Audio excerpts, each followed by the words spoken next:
For example, in this last quarter, the bulk of XRP sales were to institutional investors.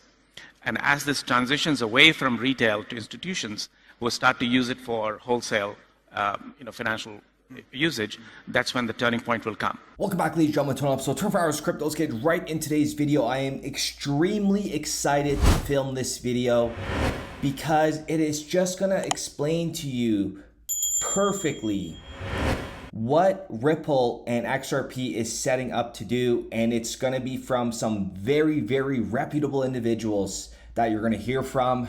Ladies and gentlemen, sit back, relax, send this video to a loved one. After you guys are done watching this video, if you guys think it's valuable, I guarantee you will send this to everybody in your contact.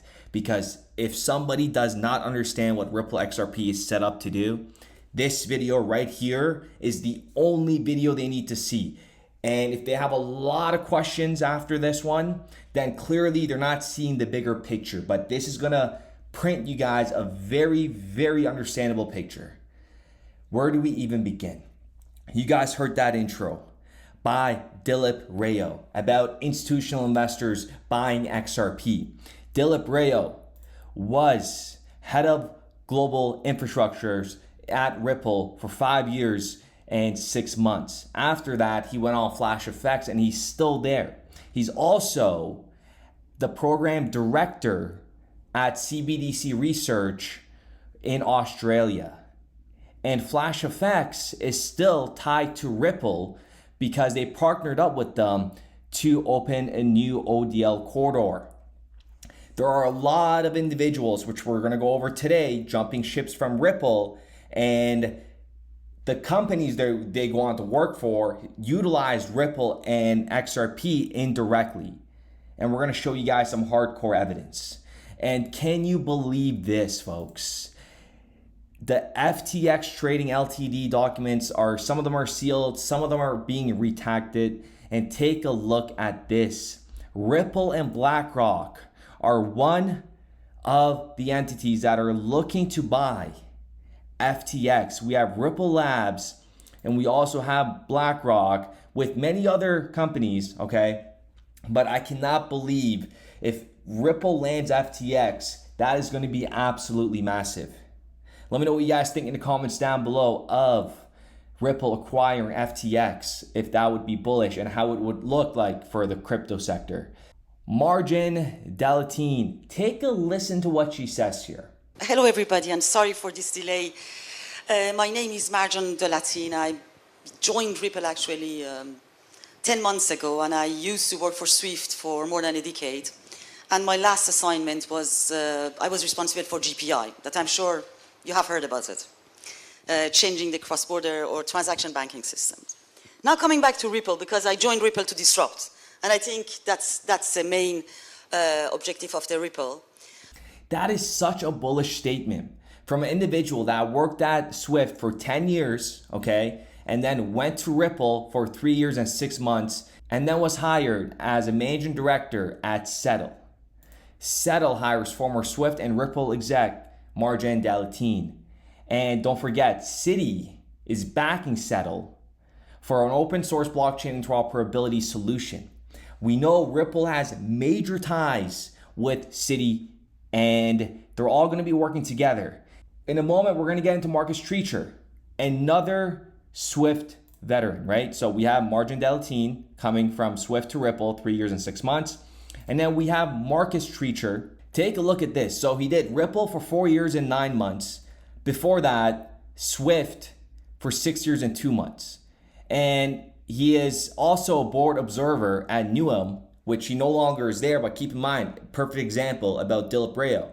Running on Ripple, Newham partners with DeLeon and Latam expansion over RippleNet. You see what I mean by these companies they go to work for end up utilizing RippleNet technology because they have been educated at Ripple. They understand the technology now. Now they're gonna go take their expertise and provide it to other startups. That's what's happening here with Marjan DeLeon, with Marcus Treacher. This is huge, folks. These individuals have been at Ripple for years. Now take a listen to what Marcus Treacher says here about XRP. He talks about the second problem. The first problem was about just connecting everything, and that was with Interledger, which I'm not going to play. You guys already know Interledger connecting everything. This is where he talks about liquidity and how XRP is going to be utilized. And then we're going to finish it off with Dilip Rayo's full video of how institutional investors are going to be buying XRP and utilizing it for wholesale. With that being said, ladies and gentlemen, I do appreciate every single one of you guys. Take a listen to this video. It's music to my ears. It's just crazy just to listen to, especially with their backgrounds at Swift and working at all these big companies like HSBC, Chaps, RTGS Global. That's huge, folks. That's huge in the UK. But take a listen. The second half of the problem is all around liquidity. And the kind of elephant in the room is today the world locks up around, I think it's around 10 to 15, whatever, $trillion at any one time in balances and nostros in different parts of the world to fund payments which are sent in great big chunks at end of day or end of week. The opportunity here with CBDCs running domestically and with a bridge asset, another cryptocurrency model, a bridge asset to connect those CBDCs together, the opportunity is to deliver liquidity on point, in the moment, in microseconds, from one part of the world to another. And the model that we focus on is using XRP, which is a very high velocity and very high volume digital asset. It's a free floating asset, unlike a CBDC or stablecoin. Use it as a bridge currency between these CBDCs. So you imagine a world in future where there are, let's say, 180 individual CBDCs per jurisdiction in the world. Making markets between those CBDCs is quite challenging unless you have a common single point, the bridge currency, which then enables connections to be made more efficiently and markets to be made between these individual currencies. So you put that together with both the bridge currency between those CBDCs and the overriding ledger connection between the blockchains that run those CBDCs, and you are kind of redefining how value is moved cross-border. So it's kind of chicken and egg. You have to create a marketplace. And right now we have about 150, 200 exchanges around the world that trade in XRP. A lot of it, as you say, is very shallow trading by individuals. And that is not the use case that we are pursuing. What we are pursuing is the use of XRP as a financial asset by sophisticated institutions as a bridging mechanism.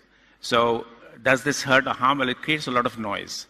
And we certainly don't want that much noise, but we're waiting. And this crypto market is just getting started.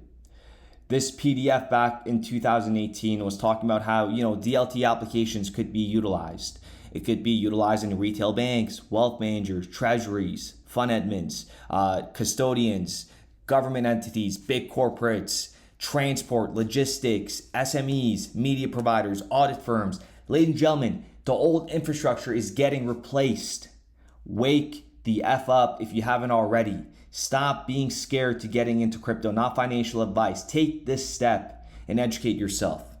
With that being said, ladies and gentlemen, I do appreciate every single one of you guys. And if you guys want to have a one-on-one, link in the description down below, along with the XRP pendant, link in the description down below, and we will be back with another episode. We started building RippleNet with the thesis that crypto liquidity would eventually be able to support robust global payments, large payments. RippleNet was designed so that customers seeing the benefits of our fiat-based network could flip the switch to ODL once the market was mature enough. And this is exactly what's happening.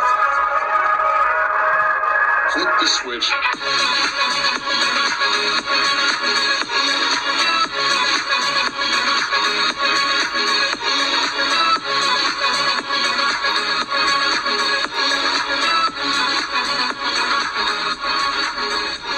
I think what we're building has, it's solving a real problem. And I think all of the tokens, my advice to anybody would be, understand the utility. If there's real utility and there's real value being delivered to a real customer, there will be value in the token.